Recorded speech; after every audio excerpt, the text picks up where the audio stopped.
네, 네, 아유, 반갑습니다. 반갑습니다. 이게 우리 GMP 식구들하고 같이 이렇게 강의한다고 하니까 편안하기도 하고, 뭐, 좋습니다. 만나뵈서 너무 좋고요.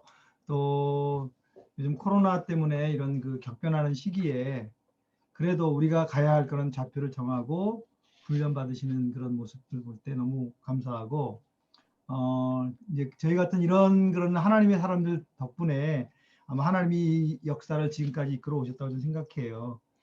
어, 여러분들은 그 코로나 상황을 지금 한 1년 한 2개월 정도 됐죠? 2, 3개월?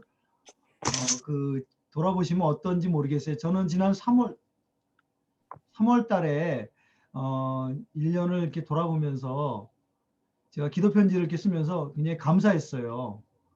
그러니까 오늘 우리가 주제가 이제 코로나인데 제가 코로나를 처음 접했을 때는 굉장히 마음이 좀 우울했어요. 왜 그러냐면은 작년에 제가 이제 그 GMP 대표를 마치고 이제 GLF라고 하는 이 지금 그 선교사 재교육하는 파트에 와서 이제 일을 시작하면서 어렵게 이제 일들을 이렇게 시작을 했거든요. 그래서 선교지에서 선교사님들 모아가지고 2019년에 그 선교사님들 교육하는 프로그램을 이제 처음 했고, 이제 그래서 이제 틀을 잡아서 이제 저희가 여러 가지 2020년 계획을 세웠어요.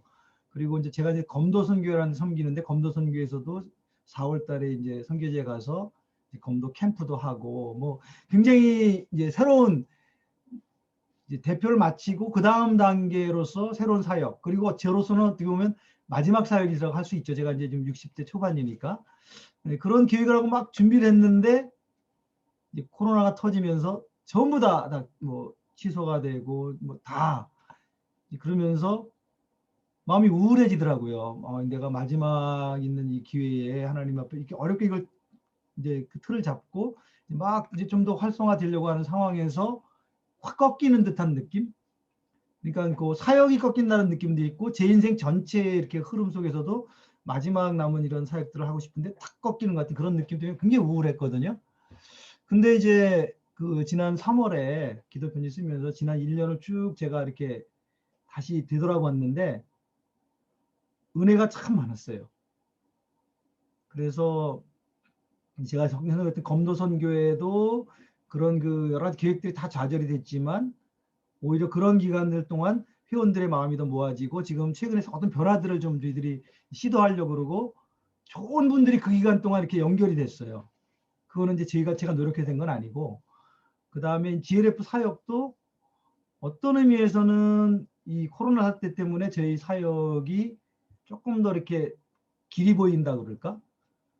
줌을 통해서 작년에도 저희가 사역을 여러 번, 워크숍을 여러 번 했거든요. 그러니까 제가 계획했던 건 아니죠. 코로나가 터졌기 때문에 어쩔 수 없이 줌으로 이제 그걸 했는데, 뭐 지금 우리도 마찬가지지만 이 줌 때문에 훨씬 더 많은 분들을 만나고 다양한 교육 프로그램을 진행할 수가 있었어요. 그리고 제 개인적인 삶을 봐도 이 1년의 인터벌이라는 게 약간은 골짜기 같은 기억이었지만 자신을 돌아본다 그럴까요?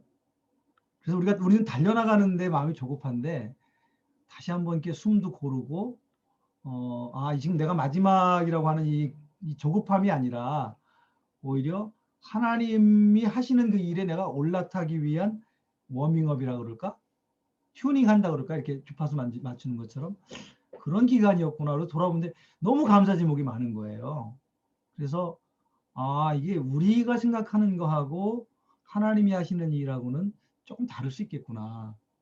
그래서 이제 코로나에 대한 생각들을 좀 제가 새롭게 좀 느끼긴 했는데 모르겠어요. 여러분들은 지난 1년 2개월 동안의 코로나가 어떤 의미로 여러분들이 다가오는지 모르겠는데 이 기독교 역사를 보면은요. 그 위기가 왔을 때 항상 그 위기를 통해서 새로운 일들을 하나님이 이루셨어요. 그래서 지금 코로나는 또 어떤 의미에서 이제 인류 전체에 거대한 변화를 일으키는 어떤 상황인데 이 상황 속에서 하나님이 하시는 일들이 있다. 그 얘기를 좀 말씀드리려고 하고 오늘 제가 좀 그 부분을 조금 같이 나누려고 그래요. 이게 지금 뭐 약간 좀 이야기가 너무 클 수도 있어요. 거대 담론이라고 그러죠. 그래서 우리의 가슴, 피부에 와닿지 않을 수는 있는데 그렇지만 모든 사람이 영향을 받고 있는 이 코로나라고 하는 이 거대한 변화의 물줄기가 우리 선교에 어떤 영향을 주는가, 뭐 그런 얘기를 이제 두서없이 좀 해보겠습니다. 저도 전문가가 아니라서 편안하게 할게요.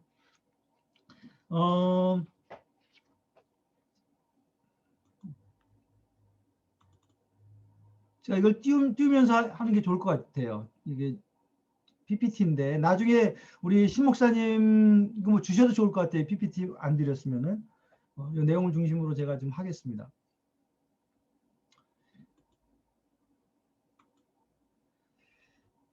지금 저희가 이제 소위 팬데믹이라고 하잖아요. 전 세계가 영향을 받는 전염병의 어떤 시기에 우리가 이제 들어와 있는데, 그래서 모든 사람이 영향을 받고 있죠. 우리 간사님도 뭐 제주도에서 오셨다는데 저도 제 목사님들하고 모이는 모임이 있어요. 그래서 그 익산인데 갔다가 어제 이제 예배다 마치고 저녁 때 만나서 내려가서 하룻밤 거기서 자서 독서 이제 토론하는 모임인데 그거 하고 오늘 변산 해수욕장 아니면서 토론을 같이 우리 하고 이제 기차 타고 올라오는데 올라올 때 제가 18번 칸인데 이제 시간이 촉박하게 14번 칸에 타가지고 쭉 그 칸을 지나갔어요. 네 칸을. 근데 제가 그 칸을 지나가면서 거기 앉아있는 분들이 꽉 차 있었는데 하나 같은 표정인 거예요. 왜냐하면 다 마스크를 했으니까. 그 4개, 5개 칸을 내가 지나가면서 내가 모든 사람들의 표정이 다 똑같았어요. 마스크를 하는 모습이었기 때문에. 그거 보면서 야, 이 코로나가 우리 모든 사람의 삶에 정말 지대한 영향을 주고 있구나 하는 것을 제가 이제 오늘 제가 그 작은 그 경험을 통해서 이제 느꼈는데, 지금 어쨌든 간에 우리가 팬데믹 상황에 있죠. 이 코로나라는 것이 뭐 우리가 어디 가든지 마스크를 해야 되고 사람들을 직접 대할 수 없고 또 언제 내가 이 바이러스에 감염될지 모른다고 하는 불안감 속에 살고 있는 그런 시기에 이제 우리가 지난 1년 넘게 지나왔는데 이게 지금 우리한테 어떤 영향을 주냐 하는 것은 지금은 몰라요. 이것이 좀 지나고 봐야지 알죠. 근데 이제 가장 가까운 팬데믹이 1917년도에 소위 스페인 독감이거든요. 여기 지금 제가 이거 띄워드렸는데 그때 한 1년 반 정도 기간에 약 5천만 명에서 1억 명이 죽었다고 그래요. 전 세계 인구의 약 한 3%에서 5% 정도가 이제 이 스페인 독감으로 죽었는데, 그래서 이제 많은 분들이 그러죠. 20세기의 시작은 1901년이 아니고 1900년이 아니고 1918년이었다. 그렇게 얘기를 합니다.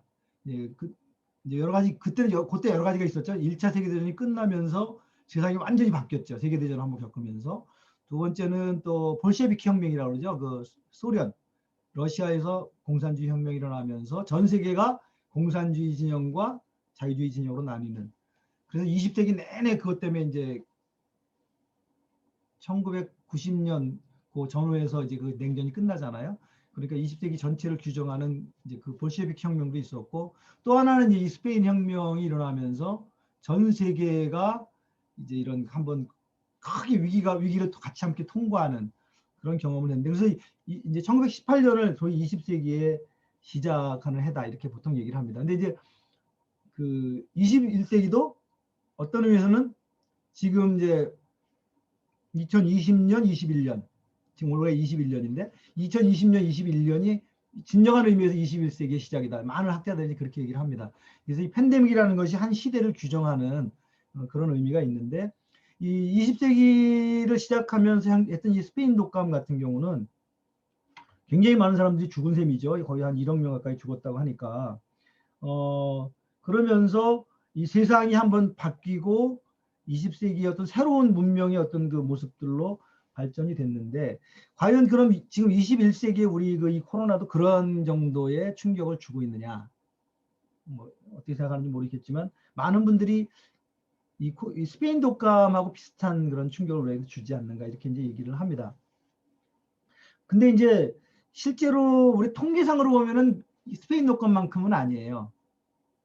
사람이 죽고 사는 문제를 봤을 때는 그만큼은 안 됩니다. 최근에 이제 우리 지금 코로나로 상황을 이게 17일이니까 엊그저께 일이죠. 그 마지막 그 이제 인터넷 들어가면 업데이트를 하는데 전 세계적으로 사망자가 한 300만 명, 그러니까 뭐 5천만에서 1억에 비하면은 숫자는 적죠. 그죠? 사망자 숫자는 뭐 그렇게 많지 않은데 이제 대한민국 같은 경우도 사망자가 한 1,790명 정도 되죠. 그러니까 뭐 아주 많은 숫자라고 보기는 어려워요. 이 바이러스, 이 코로나 바이러스로 인한 사망이라고 하는 기준으로 봤을 때는 그 정도의 인류 전체가 이렇게 바꿀 정도의 충격이라고 할 수 있나? 이렇게 할 정도로 많지는 않아요, 숫자가. 대한민국의 경우는 더 적죠. 전 세계적으로는 300만이니까 꽤 많지만.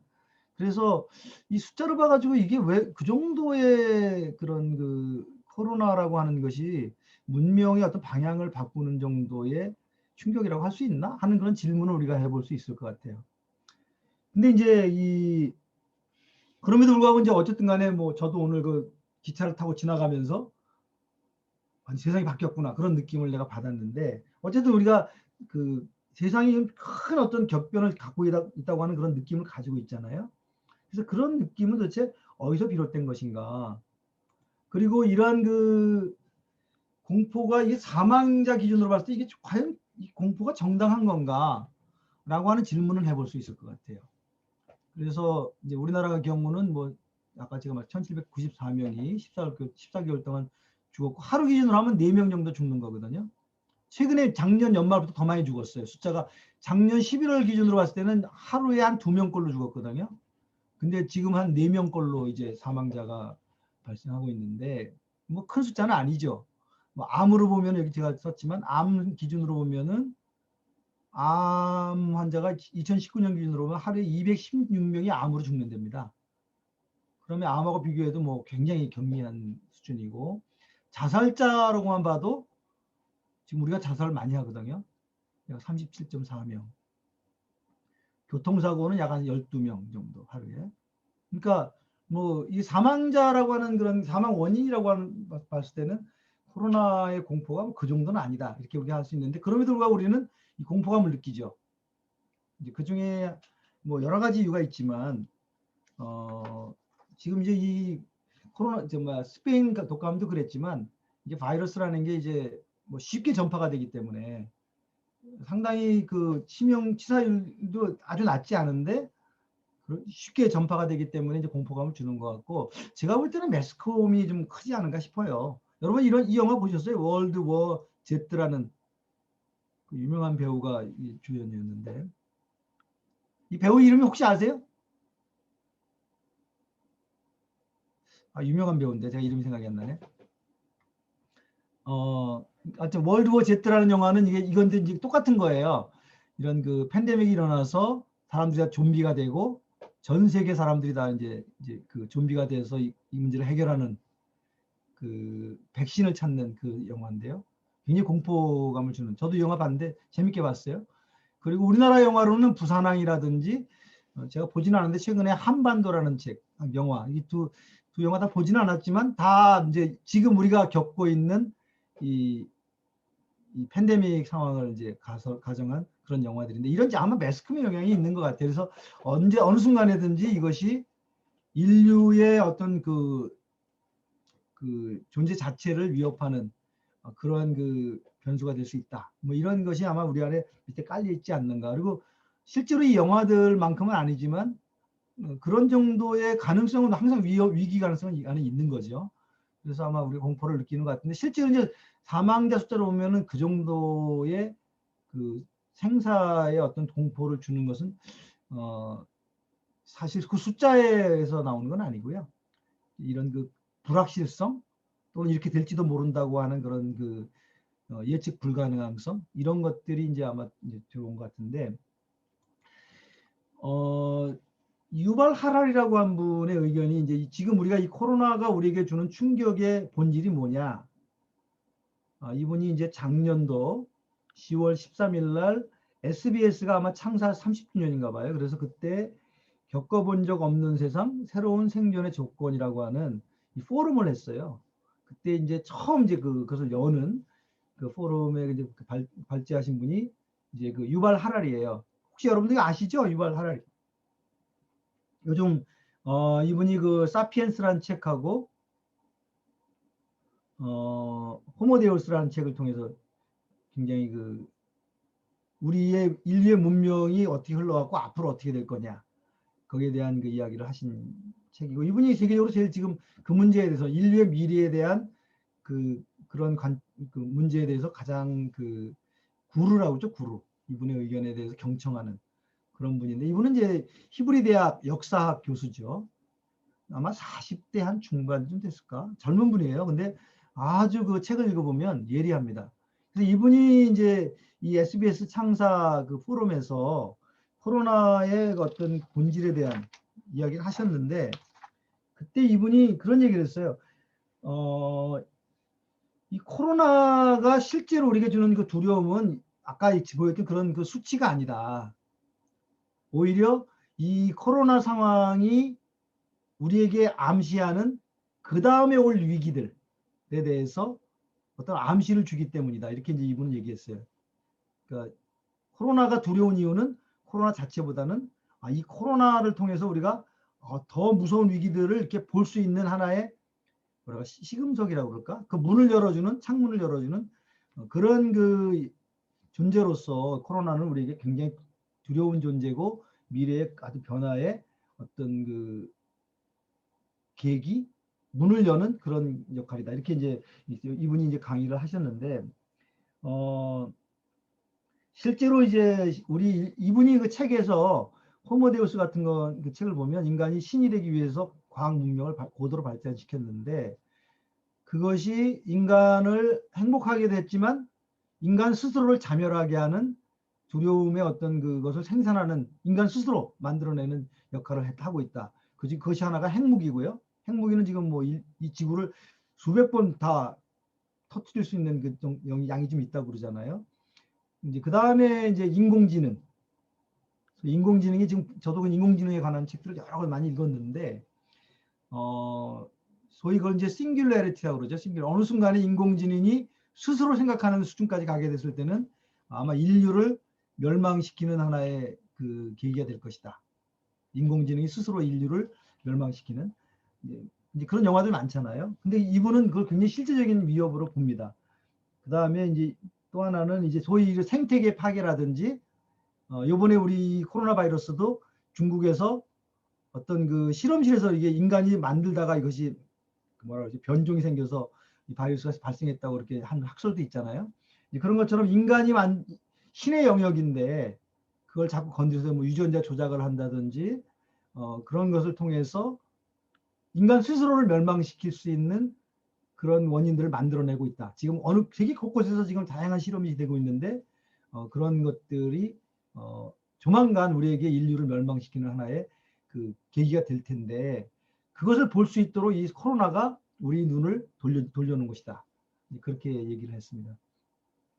뭐 그런 얘기가 있잖아요. 그 지금 최근에 저도 어제 우리 토론 중에 들은 얘기인데, 인간의 그 뭐라 그러죠? 그 DNA를 원숭이하고 이렇게 해가지고 실험을 했다 그러잖아요. 그럼 어떤 존재가 나오나 그런 게 뭐라 수정을 해가지고 근데 그 이제 그것이 어느 정도 발전될 때까지 되기 전에 탁 이제 중단했다 그러는데, 그런 실험 같은 게 이제 인류의 존재 자체를 위협하는 실험이 되는 거죠. 그래서 이 유발 하라리 교수는 뭐라 그랬냐면은, 인간이 지금 고도의 문명을 발전시켰는데 이것이 문명의 유익이 되기도 하지만 인간의 존재 자체를 아주 무너뜨릴 수 있는 아주 위험한 시도들을 지금 하고 있는데, 코로나 바이러스가 그것을 우리로 하여금 보게 하고 그것이 현실이 될 수 있다고 하는 위협감을 우리에게 던져줬다. 이제 이분은 그렇게 얘기를 했어요. 그래서 이 코로나 바이러스는 우리에게 한 일종의 경고다. 이 경고를 우리가 잘 듣지 않으면 머지않은 장래에 인류는 스스로의 그 실수에 의해서 존재가 사라질 것이다. 이분은 이제 하나님 믿는 사람은 아니니까 그 하나님의 어떤 그 그 인류 역사의 주관 이런 거는 없는데, 어쨌든 인류의 역사 자체 대속적인 역사관으로 보면 인간이 스스로 우리를 다 멸망시키는 그러한 그 일을 조만간 우리가 할 텐데 여기서 이것이 그것을 보여준다. 이렇게 이제 얘기를 했습니다. 그래서 이제 뭐 여기 보면 이제 뭐 환경 파괴라든지 또 유전자 조작의 문제라든지 인공지능의 문제라든지 뭐 이제 몇 년 전에 그 후쿠시마 원전 같은 경우 원자력이 얼마나 무서운가 하는 걸 보여줬는데 이런 그 인류를 멸망시킬 수 있는 다양한 변수들을 우리가 스스로 만들어냈고 조만간 그것이 현실화될 가능성이 높다는 것을 보여준다. 그것이 아마 이 우리가 느끼는 공포의 본질이다 이렇게 얘기를 했어요. 저는 그 굉장히 공감합니다. 지금 이 코로나 자체에서 느끼는 그 두려움보다는 그것이 가리키고 있는 그 다음에 오는 다음의 어떤 파도 그거를 보여준다는 것이고요. 그래서 이제 이분이 쓴 책이죠. 이런 책들이 이제 그런 부분들을 논의하고 있습니다. 여러분 혹시 기회가 되시면 우리가 선교라고 하는 것은 이 종말을 향한 하나님의 그런 역사의 움직임을 전파하는 면도 있거든요. 복음을 전한다는 것이 다양한 의미가 있는데 뭐 이런 그 세속 학자들이 얘기하는 이런 고민들도 한번 같이 보면서 일반 예수 안 믿는 사람들은 어떤 생각을 가지고 있는가, 그분들도 미래에 대한 두려움을 가지고 있는가 하는 것들을 특별히 이제 이번 코로나 사태 이후에 이제 이런 책들이 더 이제 각광을 받게 됐는데 여러분들 읽어보시면서 복음이 없는 하나님 모르는 사람들은 어떠한 두려움 속에서 이 시간을 지내고 있는가 하는 것들을 이제 우리가 살펴볼 수 있겠죠. 자, 그렇다면 이런 질문을 한번 해볼 수 있겠죠. 인류의 멸망을 인간이 스스로 만들어내고 그것이 조만간 현실화될 수 있다고 하는 그런 두려움을 우리가 느끼고 있다면 그렇다면 이제 사람들이 더 예수님 쪽으로 다가오지 않을까? 그런 생각을 해볼 수 있잖아요. 야, 이 사람들이 더 주님께 다가올 수도 있겠구나. 복음의 어떤 그 우리가 복음 전파에 좋은 기회가 우리에게 오는 것이 아닐까? 이런 생각을 해볼 수 있죠. 근데 이제 최근에 이제 이게 이제 전 세계적으로도 그 퓨라는 곳에서 그 조사를 했는데 우리나라가 비슷해요. 우리나라에서도 여기 보면은 21세기 교회 연구소하고 교회 탐구 연구센터에서 이제 이 조사를 했는데 이 코로나로 인해서 오히려 신앙이 더 깊어졌다. 이제 주로 이제 기독교인들에게 물어본 겁니다. 그래서 한 11% 정도가 오히려 신앙적인 더 생각을 많이 하게 됐다. 또 개신교인 장년들은 훨씬 더 나이가 좀 있을수록 더 이게 아마 반응이 컸던 것 같아요. 근데 여기 이 통계에서는 이제 불신자, 예수 안 믿는 사람들에 대한 그 조사는 없었는데 비슷하지 않겠나 싶어요.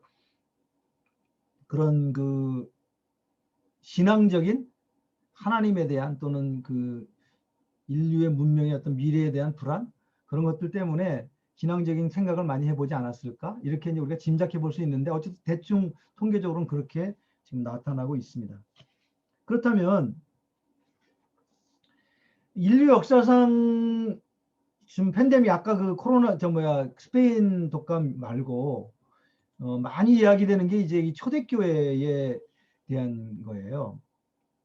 그래서 초대교회가 어떻게 그 당시 팔레스타인이라고 하는 저 외진 곳에 그것도 이름 없는 무명의 어떤 청년이었던 예수 그분이 십자가에서 아주 비참하게 그 희생된 그 예수의 이야기가 어떻게 당시 세계를 지배하던 로마를 점령하고 정복하고 그 갈릴리에 무식했던 그 제자들이 전 세계의 복음을 그래 기독교가 더 세계적인 종교로 만들 수 있었을까? 이제 그게 이제 이 선교학자, 기독교 역사학자들의 큰 질문 중에 하나인데 여러 가지 이유가 있죠. 당시에 예수 그리스도의 예수의 그 가르침이 너무나 그 당시 시대에 맞는 많은 사람들이 기대했던 메시지였기 때문에 반응이 있었을 것이다. 뭐 여러 가지가 있는데 그 중에 하나가 이제 이 로드니 스타크라고 하는 분이 이제 이분은 아주 건신된 기독교인이지만 사회학자시거든요. 이분이 이제 사회학적 관점에서 기독교가 성공한 이유를 분석을 했는데 그 중에 하나가 이제 역병이었어요. 이 팬데믹. 그래서 AD 165년, 그 다음에 AD 252년인가요? 그 두 번의 거대한 역병이 오는데 특별히 이제 그 2세기 중엽의 이 안토니우스 역병 같은 경우는 그 당시 로마 제국 인구의 거의 3분의 1 정도가 죽었다고 그래요. 그러니까 많은 사람 죽은 거죠. 그래서 이제 이 역병 때문에 그 뭐 기록을 보면은 가족들도 자기 가족 중에 누가 그 병이 걸리면 그냥 거리에 내다 버렸대요. 왜냐하면 뭐 그냥 다 죽어나가는 때니까.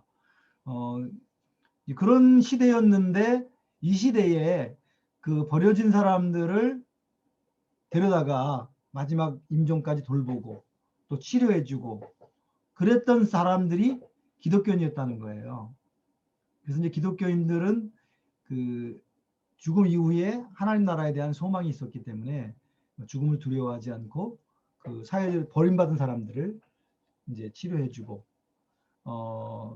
그러면서 사실 그 당시 로마 사회에서는 아주 천대받고 그 핍박을 당했던 그 예수 그리스도 이제 그리스도인들이 서서히 이제 사람들의 인정을 받게 되고 결국은 이제 그 로마 제국 점령하는 데까지 가게 되는데 그래서 이 팬데믹이 기독교의 발흥, 기독교가 그 로마 제국에서 성공적으로 이렇게 자리를 잡아가는데 결정적인 역할을 했다. 이게 무슨 말이냐면 팬데믹이라는 것이 그것을 어떻게 대하느냐에 따라서는 어떤 그 신앙적인 중요한 전환점을 주고 한 사회가 신앙적으로 어떤 변화를 겪어야 하는 중요한 계기가 된다. 이렇게 이제 분석을 했어요. 그래서 이제 많은 분들이 이제 지금 이 로든 스타크의 이 분석을 그래서 이제 그 활용을 하죠. 그래서 우리가 지금 21세기에 이 안토니우스 역병 같은 그런 그것으로 인정을 하고 우리 그리스도인들이 더 당시 초대교회 그 교인들처럼 그 세상에 고통당하는 사람들에게 다가가자. 뭐 이렇게 이제 우리가 이제 많은 사람들이 얘기를 하고 있는데 우리가 그만큼 하는지는 잘 모르겠어요. 그래서 어쨌든 간에 그 다음에 또 하나가 이제 많이 우리가 얘기되는 게 소위 종교개혁 그 직전에 흑사병이죠. 그 흑사병 패스트라고도 하고 이것도 거의 그때 당시에 그 유럽 인구의 적게는 3분의 1, 많게는 3분의 2가 이 패스트로 죽었다고 그래요. 그러니까 뭐 거의 도시 지역이 거의 다 뭐 사라지는 정도로 그런 속에서 수많은 사람이 고통을 당하게 되면서 소위 종교개혁자들이 이 사회에 대한 어떤 그런 그 아픔을 짊어지고 당시는 이제 기독교가 지배하는 사회였으니까 기독교의 개혁을 이 세상의 고통을 담아내는 기독교가 돼야 된다라고 해서 종교개혁이 이제 일어나게 되잖아요. 물론 이제 이 흑사병이나 이 전염병 때문에 당시 사회체제가 붕괴됐고 그 로마 캐톨릭의 절대적인 권력들이 이제 붕괴되면서 소위 개혁적인 목소리들이 이제 자리를 잡게 되고 사회가 변화되게 되는 이제 그런 역할을 했죠. 이때도 이제 기독교인들이 중요한 역할을 한 거죠. 많은 종교개혁가들이 캐톨릭의 그 위협 속에서 목숨을 버리면서 세상을 바꿔야 된다. 이제 그런 의미에서 팬데믹이 굉장히 좋은 역할을 했습니다. 근데 역사적으로 보면 팬데믹이 항상 좋은 역할을 한 건 아니고요. 부정적인 역할을 한 사례도 있는데 예를 들면은 이슬람과 관계되는 거예요. 여러분 아마 우리가 이 기록은 잘 모를 텐데 이슬람 제국의 탄생이라고 하는 이 책을 보면 어떻게 이슬람이 세계적인 종교로 발돋움할 수 있었는가? 뭐 아까 우리가 이제 기독교가 어떻게 세계적인 종교로 발돋움할 수 있었는가? 같은 질문이죠. 근데 이슬람이 지금의 그 전 세계적인 종교로 발전하는 과정에서 이 팬데믹, 이 전염병이 굉장히 중요한 역할을 했다고 그래요. 그러니까 이슬람이 시작된 게 마호멧이 헤지라라 해가지고 메카에서 메디나로 도망갈 때 그게 이제 원년이거든요. AD 622년이에요. 그러니까 7세기 초예요. 그죠? 7세기 초인데 이 이슬람이 중동과 스페인까지 다를 지배하게 되는 게 100년 만에 다 지배하게 돼요. 그래서 8세기 초가 되면은 세계적인 종교가 이미 됩니다. 100년 만에. 사람들이 이게 질문하는 거죠. 어떻게 이 사막의 종교가 당시에 그 지역을 비잔틴 제국이죠. 그걸 다 무너뜨리고 세계적인 종교로 발돋움할 수 있었는가? 물론 종교적인 그런 측면도 있었지만 사회 정치적인 측면에서 볼 때는 전염병이 상당히 중요한 역할을 했다. 그래서 그 6세기 말 7세기 이제 이슬람 시작하는 7세기 그 어간에 이 패스트죠. 흑사병이죠. 우리식으로 지금 그게 유행을 했답니다. 중동 이쪽 전체 전 지역에. 그래서 도시들이 이제 그때도 많은 사람들이 죽었다는 거예요. 그러니까 근데 그때는 그게 다 기독교 지역이었는데 기독교 지역에 있는 기독교인들이 초대교회가 정반대로 이제 그 사회적인 역할을 전혀 못했다는 거예요. 기득권층들은 자기만 생각하고 민중들은 버려지고 사람들이 고통당하고. 근데 그럴 때 이 지금 그 이슬람은 사막의 종교잖아요. 사막은 이 패스트가 없었답니다. 이 패스트는 도시 중심으로 이제 진행이 됐는데, 그러니까 이제 도시가 다 쓰러지고 없어질 때 사막 사람들이 살아남았으니까 그 사람들의 소수의 군대가 막 다 점령해 나간 것이죠. 그러면서 이슬람이 이제 지배를 하게 됐는데, 이제 이때 이 기록을 하면서 기독교인들은 이때 굉장히 무력했다. 당시 비잔틴 제국은 자기 이권에 그 갇혀 있었고, 수많은 그 교리 싸움, 종교 교리 싸움을 가지고 서로 믿는 자들끼리 서로 죽이고, 뭐 그런 시대였죠.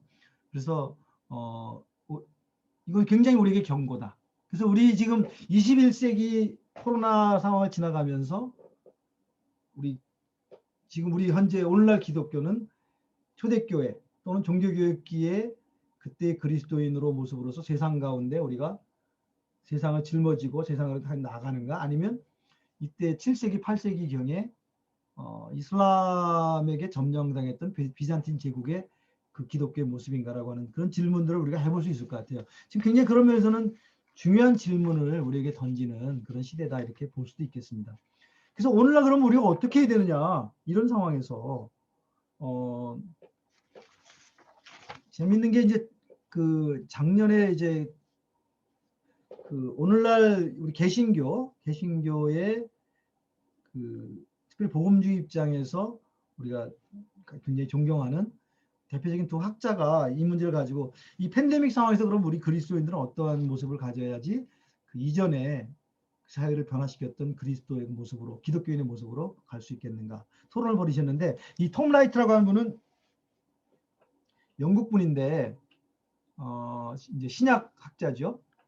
이분은 뭐라고 그랬냐면은 우리가 이 세상의 고통 가운데 더 깊이 들어가야 된다, 이렇게 얘기를 했어요. 그래서 고통당하는 이 사람들 속으로 들어가서 그들과 함께 그들의 아픔 속에 우리가 더 깊이 다가가서 해야 된다. 뭐 예를 들면은 뭐 이제 그 확진자들을 우리가 돕는다든지, 또는 이런 팬데믹으로 인해서 경제적으로 뭐 사회적으로 고통당하는 분이 많이 생겼잖아요. 그래서 이런 분들에게 우리가 찾아가서 초대교회 했던 것처럼 그들의 아픔의 자리에 함께 해야 된다, 이렇게 얘기했는데, 이제 이분의 메시지를 따라서 많은 교회가 사실은 우리나라에서도 그렇게 했죠. 근데 이제 존 파이퍼 목사님은 조금 다른 관점에서 말씀하셨어요. 성경적으로 보면은 성경에도 보면은 그 팬데믹이 많이 왔거든요. 전염병이 많잖아요. 그리고 율법에도 모세의 그 율법에도 보면은 그 하나님께서 우리가 범죄하고 사회가 하나님의 뜻에 반역할 때 사용하는 것 중에 하나가 이제 적의 공격과 전염병이었거든요. 그래서 이 전염병은 하나님을 우리 시대를 향한 하나님의 메시지다. 그렇기 때문에 우리가 아픔 당하는 자들과 함께하는 것도 중요하지만 동시에 이 세상을 향한 하나님의 메신저로서 우리가 하나님이 이 코로나를 통해서 우리에게 말씀하고 싶어하는 것을 교회가 담대하게 외쳐야 된다, 이제 그렇게 말씀했어요. 그러니까 두 분이 토론한 걸 가지고 이제 서로 이제 약간 비판적으로 간다고 해야 될까? 우리가 그 사람들의 아픔을 공유해야지, 그들을 향해서 당신들 우리가 범죄했기 때문에 하나님 심판하신 거다, 이렇게 말하는 건 너무 매정하다, 그렇게 말하는 이제 입장이 있고, 그렇지만 성경에 하나님 선지자를 사용하신 것처럼 우리가 이 질병으로부터 노연하는 것도 중요하지만 이 질병을 통해서 하나님 이렇게 말씀하시는 것들을 듣도록 사람들을 이렇게 깨우치는 것도 중요하지 않은가, 이제 그런 얘기를 했는데 두 가지 다 필요하다고 볼 수 있겠죠. 그래서 이제 이런 부분에 대해서 우리가 굉장히 다양한 토론을 작년에 했던 것 같아요. 많은 지도자들이. 그리고 교회 안에서도 우리가 이런 토론을 하고, 그래서 교회가 어떻게 보면 우리 중심, 내가 어떻게 그냥 잘 될까? 그런 시기를 쭉 우리가 거쳐왔다면, 특별히 한국 교회가 좀 그런 면이 강하죠. 근데 이제 이번 팬데믹 이런 상황에서 고통당하는 사람들의 소리를 들으려고 하는 그런 그 마음을 열고 다가가는 그런 시간이 우리에게 됐는데, 모르겠어요. 우리 지난 1년 동안 우리가 그런 시간이 됐는지 그거는 잘 모르겠는데, 제가 속한 교회 상황을 보면 그냥 우리 문제에 막 허덕이지 않았나 싶은 생각도 들어요. 또 교회도 모이지 못했으니까 우리가 교회가 세상을 향해서 또는 그리스도인 세상에서 어떤 더 메시지를 전하고 그들과 고통을 같이 하고 하는 그런 역할을 충분히 하지는 못한 것 같은데, 어쨌든 간에 우리에게 던져주는 도전은 이 두 분의 목소리를 통해서 우리에게 나타났다 이렇게 볼 수 있고요. 또 하나 재밌는 거는 이제 팀 켈러 목사님, 그 뉴욕의 리디머 교회라고 지금 전 세계에 이 교회 개척 운동을 일으키는 그 아주 굉장히 훌륭한 지도자신데 책도 많이 쓰시고요. 팀 켈러 목사님 같은 경우는 이 두 가지를 아울러서 소위 사도 바울의 그 이야기를 했습니다. 그래서 바울이 예루살렘에서 스데반을 죽이고 사람들 핍박할 때 그걸 주도했잖아요. 그때 그러고 나서 이제 그 담에서 갈 때 예수님이 이제 부활하신 예수님이 이제 바울을 만나주면서 바울에게 그렇게 얘기하셨잖아요. 나는 내가 박해하는 예수다 이렇게 얘기했는데, 바울이 사실 예수님 박해한 적은 없죠. 믿는 사람들을 박해한 거지. 사람들을 고통 준 건데, 근데 예수님이 이 말 속에서 이 팀 켈러 목사님 뭐라 그러냐면, 우리가 고통당하는 것과 함께하는 것도 중요하고 그들을 향해서 하나님의 메시지를 전하는 것도 중요한데, 사실은 우리 그리스도인들이 정말 해야 될 것은 이 고통당하는 현장에 와 계신 그리스도를, 이 박해당하는 사람과 함께 했던 그 예수를 이제 그 바울에게 예수님이 내가 그때 그 자리에 함께 있었다. 네가 핍박할 때 내가 같이 핍박당한 그 예수다라고 말하신 것처럼, 그 고통 가운데 이 코로나 상황 가운데 계신 그리스도를 발견해가는 거, 그렇게 얘기를 했는데, 어떤 의미에서 굉장히 좀 추상적일 수도 있지만 정말 본질을 말하는 메시지가 아닌가. 우리가 정말 이 코로나 상황 가운데서 우리 가운데 지금 거니시는, 우리 가운데 함께 하시는 그 부활하신 예수, 우리의 고통을 함께 감내하고 가시는 그리스도를 드러내고 있는가. 그것도 하나 좀 중요한 질문인 것 같아요. 팀 켈러 목사님은 유튜브 바이오 블로그라고 하는 바이오 로고스라고 하는 프로그램인데, 저기 이 대답하는 걸 다 제가 들었는데, 이분은 굉장히 그런 부분에서 우리 그리스도인들이 우리의 행동도 중요하지만 우리 가운데서 같이 이 고통의 길을 걷고 계시는 그리스도를 드러내고 있는가, 또 그분을 우리가 증거하고 있는가, 이런 얘기를 했습니다. 어떤 쪽이 되든지 간에 어쨌든 이 팬데믹은 우리에게 상당한 도전이다 이렇게 볼 수 있을 것 같아요. 자, 그래서 이 팬데믹에 대해서 이제 여러 가지 이제 지도자들이 이렇게 말했지만, 자, 우리는 그러면 이제 이 기독교 보편적인 것에 대한 도전뿐만 아니라 선교적으로 우리가 좀 선교 훈련의 차원에서 이걸 하는 거니까, 선교적으로 그러면은 이 코로나 사태는 우리에게 무엇을 이야기하고 있는가? 그럼 잠깐 좀 생각을 해보면, 이제 단기적으로는요, 지난 1년 동안 굉장히 많은 선교사님들이 이제 선교지를 떠나서 국내에 들어와 있어야 했죠. 우리나라의 경우에. 그래서 비자 문제도 어려워졌고, 각 나라가 이제 다 통제를 했기 때문에 적게는 한 30%, 많게는 60% 정도의 선교사님들이 다 국내로 들어왔다 그래요, 작년에. 그러니까 많은 사람들이 들어온 거죠. 그리고 들어오셨다가 그냥 기약 없이 선교지 못 들어가고, 그래서 고통스럽게 이제 국내에 체류해 있던 많은 분들이 있었거든요. 그래서 단기적으로는 이제 선교사님들이 우선은 사회 현장을 떠났던 그런 거고, 요즘 이제 최근 들어서 조금씩 이제 들어가시는데, 그러면서 이제 거기 남아 계신 분들은 이제 거기도 마찬가지로 모이지 못했을 테니까 점점 이제 비대면 사역으로 전환하게 되는, 우리나라도 마찬가지죠. 우리가 이제 예배 같이 못 드렸으니까. 그래서 사역 전환으로 인한 굉장한 어려움을 겪고, 또 사역이 많이 이렇게 좀 위축이 되고 하는 그런 부분이 있었고요. 또 세 번째는 단기 선교 못한 건 당연히 그렇죠. 우리가 해외여행을 못했으니까. 그리고 이제 아마도 교회들이 이제 재정적으로 좀 어려워지니까, 우리 한국 경제 자체가 어려워졌잖아요. 그래서 혹시 이제 선교사님들의 사역적인 그런 그 후원, 그런 부분들이 위기를 경험하게 될 것이다. 모르겠어요. 올해 정도가 이제 그렇게 될 것 같다고 예상을 했는데, 지금 실제로 어느 정도 우리 선교사님들이 후원 관계에 영향을 받았는지 잘 모르겠어요. 근데 이제 이렇게 이제 예측을 좀 했고요. 물론 긍정적인 측면도 있죠. 이 소통이 이제 폭발적이죠. 뭐 오늘 우리가 줌으로 모인 것도 마찬가지고, 선교사님들이 훨씬 쉽게 모이게 됐어요. 이 줌이라고 하는 이 새로운 이 문명의 이기를 통해서. 그래서 이 소통이라고 하는 것이 거의 폭발적이에요, 지금요. 상상을 못했던 그런, 이제 어떻게 보면은 긍정적인 측면이죠. 그래서 굉장히 그 거리라고 하는 것이 해결되고, 또 제가 아는 선교사님들은 국내에 들어와 계신 상황에서도 선교지에 줌으로 그 예배 설교를 보내주기도 하고, 뭐 이제 그 유튜브에다 설교를 올려놓고 현지에서 그것을 같이 설교를 보기도 하고, 전혀 새로운 시도들이 이제 되어졌기 때문에 이 선교의 영역 또는 소통의 영역에서 상당히 새로운 돌파구를 경험했다. 저도 이제 아까 제가 서두에 말씀드렸지만 우리 GLF 사역이라고 하는 측면에서도 상당히 그런 부분이 됐고, 또 예전에 오래전부터 이제 GBT 같은 경우는 뭐 성경 번역을 이제 사이버로 많이 했거든요. 그래서 그런 부분들도 상당히 이게 이제 새로운 그런 발전이 있었다 이렇게 볼 수 있고요. 이 사이버 교회라고 하는 주제가 꽤 오랫동안 이제 논의가 되긴 했었는데, 이제 뭐 어쩔 수 없이 우리가 인터넷으로 예배를 드리게 되면서 젊은 세대들을 향한 이 사이버 선교? 그것이 이제 현실적인 이슈로 대두가 됐어요. 옛날에는 예배 교회 안 모이고 인터넷으로 어떻게 예배를 드리고 교회가 될 수 있냐 이렇게 했는데, 사실 젊은이들은 다 거기가 있는데 그 문제 가지고 고민을 많이 했거든요, 선교학자들이. 근데 어쨌든 이 코로나 때문에 그런 부분이 진행이 됐고, 또 이제 선교사 훈련의 경우 지금도 이제는 선교 훈련이 굉장히 다양한 형태로 진행이 되고 있습니다.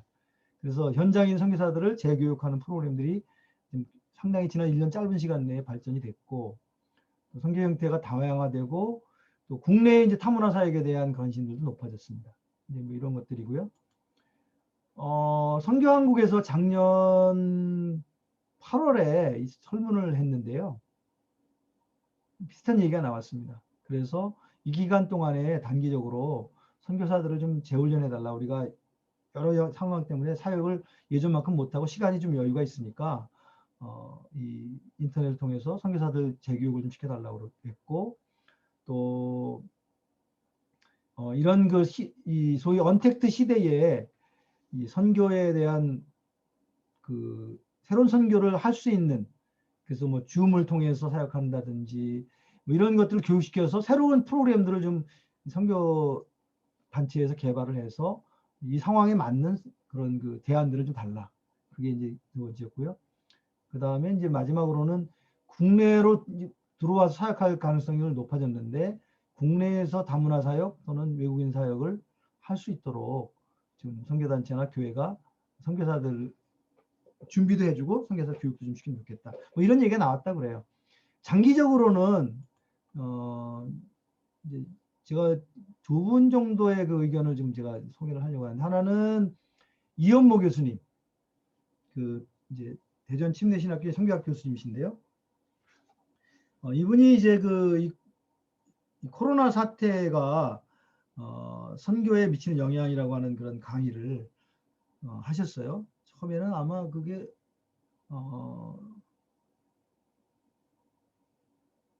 어디서 했더라? 실크로드 그 세미나라는데 포럼에서 이제 처음 강의를 하셨는데, 그때 이제 이분이 한 그 강의가 인터넷으로 많이 돌았고, 저도 그때 이제 강의를 들으면서 코로나가 이 선교에 미치는 영향에 대해서 상당히 많이 생각을 하게 하시는 그런 강의였는데요. 이분이 이제 그 강의 중에 거의 초기에 이제 이 주제를 가지고 강의를 하신 선교학자신데, 그때 뭐라 그랬냐면, 이 코로나 사태는 언젠간 끝날 것이다. 그것이 1년이 될지 2년이 될지 3년이 될지 모르지만 끝날 텐데, 이 위기 기간 동안 우리는 선교의 취지를 바꿔야 된다. 그래서 이전에 우리가 해오던 그 익숙하던 선교의 방식이 아니라 이제 젊은 세대에 맞는, 또는 선교지 상황이 변화에 맞는 이 선교의 어떤 체질 개선을 우리가 해야 되는, 근데 하나님 주신 기회다. 그렇게 이제 얘기를 하셨어요. 그래서 이제 비거주 선교, 지금 이 비거주 선교 이미 많이 되고 있죠. 그리고 이제 비즈니스 선교 같은 경우, 왜냐하면 비자 문제가 점점 더 어려워지니까 비즈니스 선교를 좀 더 이번 기회에 개발을 한다든지, 또 세대들, 젊은 세대에 대한 선교, 또 예전에 우리가 했던 이제 선교 전략들에 대해서 한번 평가하고, 우리가 잘한 것도 있지만 잘못한 것도 많으니까요. 그런 부분들을 고칠 수 있는 기회로 삼아야 된다. 이렇게 얘기를 했고, 상당히 그 이후에 많은 포럼이나 세미나들이 인터넷상 이루어졌는데, 그래서 선교의 체질을 바꾸자. 지금 그런 얘기들이 상당히 많이 되고 있어요. 그러니까 여러분들이 아마 선교사로 나가는 그런 과정 가운데서는 이 논의들이 적용이 되는 그런 선교가 좀 변화되는 그런 과정에서 우리가 선교에 투입될 수가 있어요. 여러분들이 새롭게 선교사 간다면. 근데 어쨌든 간에 지금 이 기간에 그런 변화들이 이루어져야 된다라고 얘기하셨고, 난민 선교라든지 이주민 선교라든지 새로운 선교 사역에 대한 그런 그 개발도 하고, 이런 그 장기적인 그 변화들을 준비해야 된다 이렇게 얘기를 하셨고, 사무총장 옆에 계신 분, 이쪽 분은 이제 그 KWMA 사무총장, 최근에 이제 사임하셨는, 이제 임기를 마치셨는데요. 이분이 작년에 이제 비슷한 얘기를 하셨어요. 그래서 이분 얘기는 이제 초점은 뭐냐면은 선교사가 주도가 되는 사역이라기보다는 앞으로는 현지인들이 주도하고 선교사들은 옆에서 돕는 형태의 사역을 개발하는, 똑같은 선교 체질을 바꾸자는 건데, 그래서 간접 사역적으로 우리가 더 노력을 하고, 또 하나는 전인적인 선교 사역, 코칭 사역, 뭐 지도자 교육, 뭐 이런 얘기를 했습니다. 그래서 두 분이 공통적으로 얘기한 게 뭐냐면은 이 코로나 사태를 지나가면서, 지난 우리가 이제 80년대 후반부터 먼저 했다고 친다면 한 30년 사역 선교를 열심히 한 거거든요. 그래서 이 지난 30년 동안 우리가 했던 선교를 평가하고, 그렇게 했던 선교의 어떤 잘못 부족했던 부분들을 변화시켜서 새로운 선교의 운동을 일으키는 그런 기회로 삼자 이렇게 됐고요. 저는 지금 하나님 그런 기회를 우리에게 주셨다고 생각하는데, 얼마나 우리가 이 기회를 활용하고 있는지는 그건 잘 모르겠어요. 그래서 이런 부분들에 대해서 우리가 좀 더 좀 진지하게 고민을 해보야 되지 않느냐, 그런 생각이 듭니다. 이제 역사적으로 보면 이런 계기들이 몇 번 있었어요. 아까 그 스페인 독감 때도 이제 그랬는데, 지나고 난 다음에, 스페인 독감과 1차 대전이 끝나고 난 다음에 약 10년 뒤에 1930년대에 대공황이 옵니다. 유럽에 대공황이 와서 전 세계적으로 경제적인 아주 그냥 굉장히 재난이 오거든요. 우리도 그렇게 올 수가 있어요. 지금 코로나가 끝날 때쯤에서. 근데 이때 이제 그 재밌는 토론들이 이루어졌어요. 그래서 그 중에 하나가 뭐냐면, 우리가 잘 아는 유비긴이라고 하는 학자가 있는데요. 이분은 인도 남부에서 선교사로, 영국분인데 사역을 할 때였어요. 그리고 전 세계적으로 지금 뭐 우리가 제일 21세기 선교학에 가장 영향을 많이 주는 선교 지도자로서 이제 유비긴을 얘기를 하는데, 이분이 이제 청년 때 이제 그 사역지에서 그 경제 공황이 오니까 선교지가 이제 멘붕이 온 거예요. 왜냐하면 그때는 이제 그 소위 식민지주의 시대였기 때문에 선교사들이 대부분 서양에서 오는 재정을 통해서 학교를 운영하고, 병원을 운영하고, 뭐 인쇄소를 운영하고, 선교센터를 운영해서, 그런 그 선교센터를 중심으로 해서 교회를 개척하고 선교를 했단 말이에요. 뭐 지금도 우리 한국 사람도 그렇게 하죠. 근데 그걸 유지할 수 없게 된 거예요. 왜냐하면 경제적으로 대공황이었으니까, 지금 뭐 사람들이 먹고 사는 문제 가지고 지금 이렇게 막 절박한 가운데 있는 상황에서 어떻게 선교사에게 후원을 하겠어요. 그러니까 이제 굉장히 위기가 온 거죠. 그래서 이제 선교단체에 총무했던 분하고 유비긴이 서신을 왕래합니다. 유비긴은 뭐라고 편지를 쓰냐면, 이제 그 선교 현장에 선교사로서 본부에 있는 그 지도자에게 뭐라고 하냐면, 걱정하지 마십시오. 이거는 우리 선교 현장에 우리가 지난 100여 년 동안 한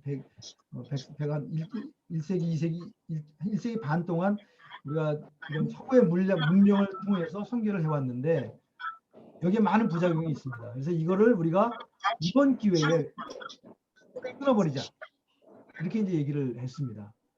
그래서 돈이 없는 것이 우리에겐 기회입니다.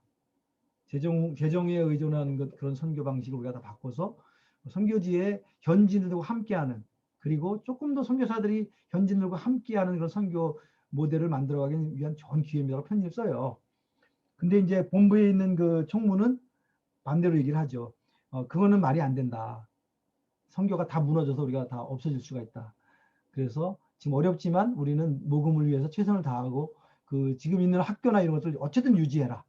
이렇게 해서 이제 그 서신왕리하는 것들을 그 연구한 어떤 논문을 제가 읽었어요. 그런 위기가 왔을 때 이런 부분들에 대한 토론들이 이루어져 지금도 이제 우리가 그런 토론을 해야 될 텐데 우리 선교사들이 얼마나 그런 토론을 하고 있는지 모르겠는데 어쨌든 간에 이 위기는 우리가 우리의 변화를 촉구할 수 있는 하나의 그 기회를 삼아야 된다. 그리고 이제 또 한 번 2차 대전이 끝난 다음에 또 한 번 그런 시기가 오죠. 서구 선교에서는. 그래서 많은 국가가 독립이 됩니다. 2차 대전 이후에. 독립이 되면서 그 독립된 나라들이 주로 이제 기독교 국가의 식민지였던 나라들이잖아요. 그러니까 이 나라들이 그 서구의 기독교 선교에 대해서 적대적인 태도를 가지고 여러 가지 제약을 겁니다. 그래서 그때도 다시 한번 또 토론이 이루어져요. 그래서 뭐 이제 그 1952년 밀링겐이라고 하는 그 세계 선교 대회에서는 이제 우리가 이걸 체질을 바꿔야 된다.